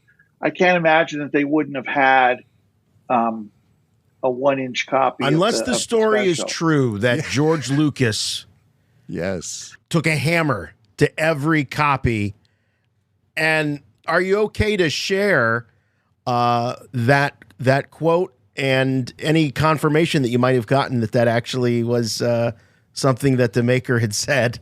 Steven Sansweet, my partner, interviewed him for the documentary up in San Francisco, who is the curator of the Star Wars Museum, of course. Yeah. He interviewed, I don't even know how it came up, because I think it was a complete shock that we had finally, like, almost accidentally figured out, because I had tried to figure out if that was an exaggeration that just got people because everyone just keeps making that same reference. Almost like the photo of the opening night thing. And I hate that kind of stuff when people just don't think for themselves. They just keep, repeating the same falsehoods.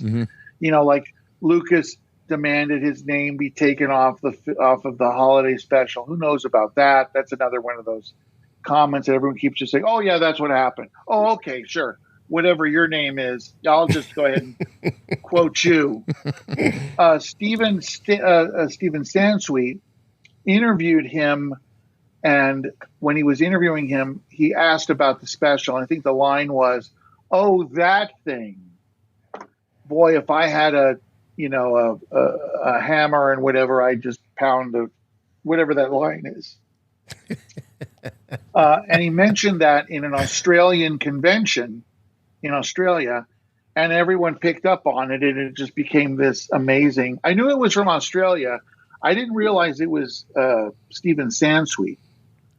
So it must have just not originally gotten much play, and everyone just keeps referring to it. But yeah, that's true. Steve, have you heard the news out of San Diego Comic-Con that Hasbro is releasing a Life Day Chewbacca action figure, complete with red robes and glowing globe?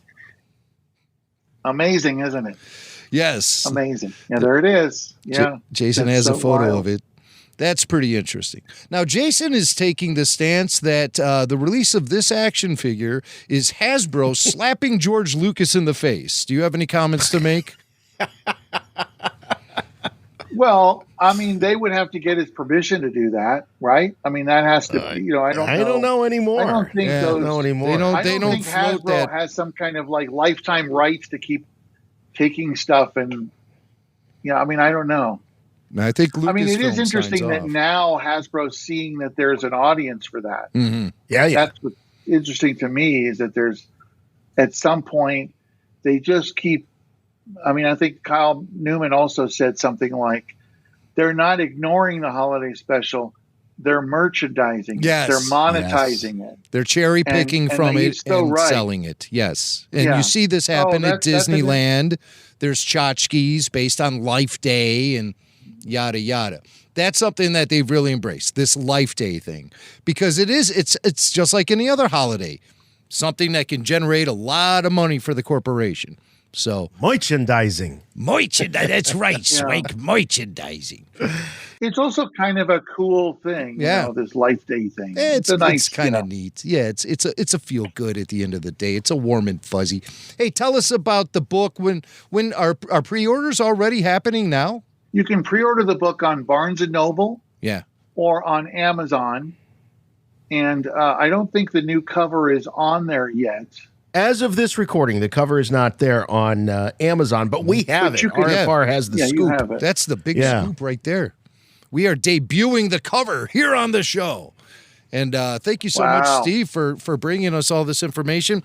Great stories like that can be read in A Disturbance in the Force, the book, and, of course, the stories can be heard in the documentary. But there's so much more in the book, so you want to jump on that pre-order, because seeing the doc just doesn't – it paints a nice picture, but it doesn't paint the fullest picture like the book does. So we encourage our viewers, our listeners, to go out and grab the book. And what can you tell us about the documentary? When is it going to be more widely available for our listeners to see? Well, it did really well at these. It performed. Oh my gosh! It played at South by Southwest, but then it played at a Milwaukee Film Festival. That's quite amazing, and it was an 1,100 seat auditorium, and it sold out. Wow! Now, of course, that was in defense of reality or any. The Mary Tyler Moore documentary was right next door to it, which is an extraordinarily brilliant and important documentary to actually see about women's rights. Wow. I was feeling kind of guilty because there was like maybe 200 in that room, and there's 1,100 seats in the next theater, that I just couldn't believe there was that many people. Actually, it's playing at the Utah Fan X. And I don't know if you know, the Salt Lake City got in a big argument with, they got in a big lawsuit with Comic-Con because they were using the term, I think it was Salt Lake City Comic-Con or something. So now they're Fan X, but they're very, very popular in Salt Lake. That's playing to a 4,900 seat theater. So that's in September. Wow. We're very excited about that. That's a big house. Up until Life Day, I mean, it depends on what...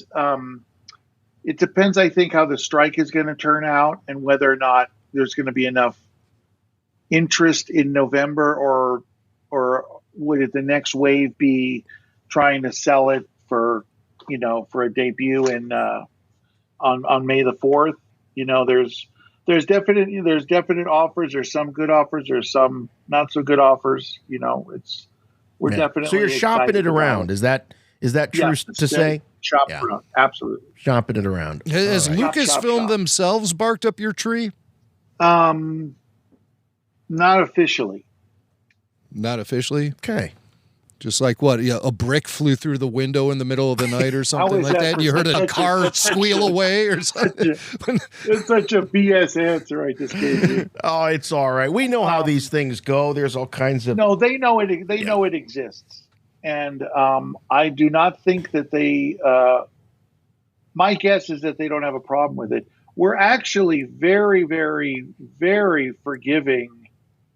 Well, not forgiving. That's a bad word to use. It doesn't need to be forgiven for doing the special. but we're very easy on him in the documentary. I mean, very, very. Yeah. It's very, very. He should be very happy with the way he is portrayed in the documentary.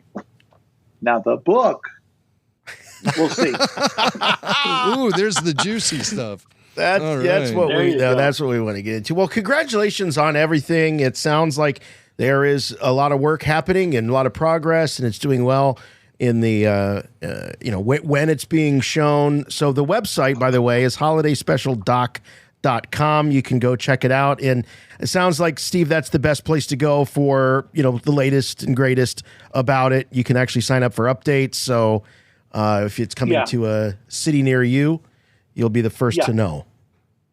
And then those pre-sales are available as we speak. So on Barnes & Noble and Amazon. So that'd be great as well. Thank you. Thank you guys so much for your support. You guys have been great from the beginning, and I just appreciate you guys being as supportive as you've been. So thank you very much. Well, we're fans. Yeah, we're we fans, can't wait. So it's going to be a blast to read the book and to see the finished documentary. If your stories are any indication of what to expect in these things, then I think our listeners are going to be in for a really good time. So that's A Disturbance in the Force. The documentary is coming. The book, you can pre-order it now at Barnes & Noble. Get out, do it, and best of luck to you, Mr. Kozak. Thanks again. Appreciate it, guys. Thank you so much. Thanks, Jimmy. Okay, I admit it was an odd choice to have B. Arthur manage the cantina. Let's just move on. And what's the deal with Lumpy and Itchy? Chewie's family had to be named something. Lumpy and Itchy? Couldn't they have spent 15 more seconds on the names? I don't know! And I don't know why Art Carney is a family friend or why Jefferson Starship is performing for the Empire. Starship's in their name. That one actually makes sense to me. Chewie, get us out of here! How the hell J Mac is showing off his 3 3/4 inch RX-24 figure, and I want to know how the hell it has better articulation and is a cooler figure than my Black Series version. I'm kind of irritated. I don't have a little visor that goes up and down. What the heck? Little visor? And my colors are way different. Yeah, I think you have the DJ from you're the right. cantina. I think Mine you're is right. the pilot of the ship. I've got the DJ. That's what it is. Because this was sold. You've got the You got the OG. Rapper. That makes me bummed. I got this in a multi-pack at Galaxy's Edge. So of course this is what happened to RX. Jimmy Mack has the OG. I need the OG. I hope they do a repaint on this. Maybe they will now that Paul Reubens has passed away. Do a little tribute. Maybe they'll do an Evolutions pack. Let's do an Evolutions pack of RX-24. You can have how he looked originally, and then in Rebels, and then even though it was a different RX droid, who cares? Yes. And then how he is at the end as he's DJing. Yeah, of course he's DJing because he's got the little headphones on. So yeah, he's wiki. Oh, yeah, maybe. Maybe he's listening to RFR. I think he might be on the cover art for this week's show. Who knows? We'll see. Anyway, lots of fun. Thank you very much, Steve Kozak, for hanging with us. The book, A Disturbance in the Force, and the documentary. You can get news on all of it at holidayspecialdoc.com. Also, don't forget about RFR on Patreon. RFR on Patreon is the best way to get more of what you love, and what you love is, of course, Rebel Force Radio. So just go over to rebelforceradio.com, click on that Patreon banner, and you will be served up with options. You can pick what fits your budget. Got everything from $1 a month all the way up to $50 a month. That's VIP, and we say VIP, we mean VIP. Not only do you get all the benefits leading up to that level, but you get one big major one, and that is that you get to co-host an RFR podcast with Jimmy Mack, RFR Q&A, and those episodes and a lot of highlights from those episodes can be found at rebelforceradio.com. That's the great thing about Rebel Force Radio on Patreon. You can go to the website and you can we post all of those shows. You can't listen to the whole thing. There's clips of some of them, but at least you get the rundowns, the descriptions, so you know what it is that you are missing out on if you're not a member. So all that exclusive podcast you can't get anywhere else, and the best, I would say, absolutely the best community of Star Wars fans you'll ever come across are the ones that are supporting us over on Patreon. So please make sure, and as we count down the weeks to Ahsoka and the after shows, RFR Patreons get sent to the head of the line by our call screener and official program observer, Tyler Page. He knows, he's got the list and he's checking it twice. Who is an RFR Patreon? And you get bumped up to the head of the line, and we make sure that we get your calls on the air. Also on YouTube, Rebel Force Radio. Check us out, youtube.com/Rebel Force Radio. It's really become a fabulous archive. In addition to all of the after shows, which are all there, you can watch all of the after shows for all seasons of Mandalorian, Bad Batch, KENOBI, Book of Boba Fett. They're all there.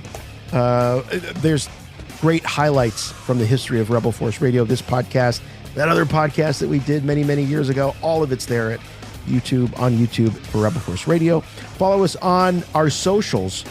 I was going to say Facebook, Instagram, and Twitter, but I guess it's called X now. And we don't have any access right now to our X account. So if you don't see any posts from us for a while, you'll know we're still working on that. Yeah. It wasn't the most seamless transition. So anyway, it's not our fault.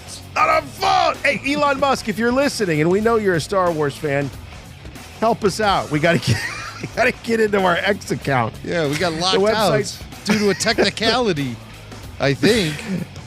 Yeah, I hope. The website for all things and everything, Rebel Force Radio, rebelforceradio.com. But above all, if you would like to help us out on the program, the best thing you can do is do exactly what you're doing right now, which is listening, watching, however you're getting Rebel Force Radio. Continue doing that, and please spread the word. Tell your friends, tell your coworkers. The Star Wars fan in your life that hasn't heard about Rebel Force Radio, tell them, hey, there's this great podcast. I think you'll really like it, and we think they'll like it too. So please spread the word. If your podcatcher of choice allows you to subscribe, we love to have your subscriptions. Also love to have your reviews. Just one small, simple rule, please. Make them good. And that's it. We'll see you next time, next week, for more Rebel Force Radio. For RFR, I'm Jason. I'm Jimmy Mac. And remember, the Force will be with you, always. Burden ring of fire.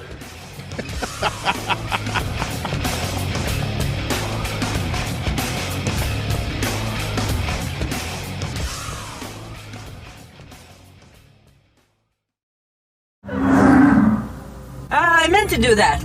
A little shortcut.